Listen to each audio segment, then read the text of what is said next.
And we are back for another episode of 5 Minute Friday.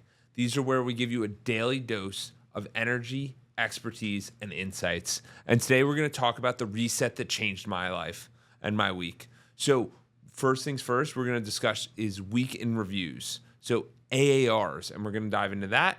Then we're going to talk about working weekends, and then we're going to talk about gratitude. And this is all going to be done in 5 minutes. So, get ready for the insights. So what is an AAR? It's an after action review plan. And what does that mean?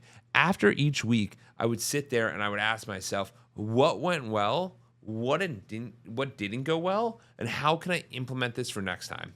I actually learned this when I was at a leadership retreat in Utah. And the military does it, and a lot of people do it. But the problem is that we don't do enough iterations for ourselves, so we don't see when we're actually making development and progress towards our goals. So if we reflect on each week, hey, what was the highlight? What was the down point? Then you can start to iterate that so that you have more and more up points than more and more down points. So I think that's a super important one.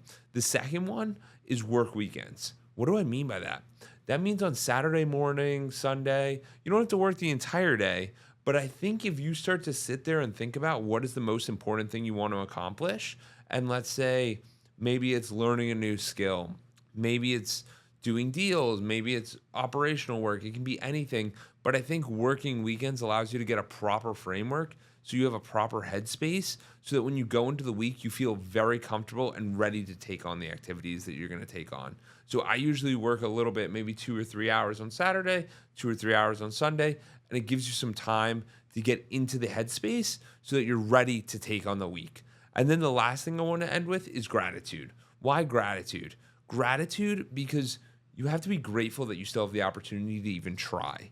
You have to be grateful that you live in a country where you can make this a possibility. And you have to be grateful that you're still alive. So these are all real things. So this is the reset that changed my mind. We talked about the weekend review, we talked about working weekends, and we talked about gratitude. Thank you.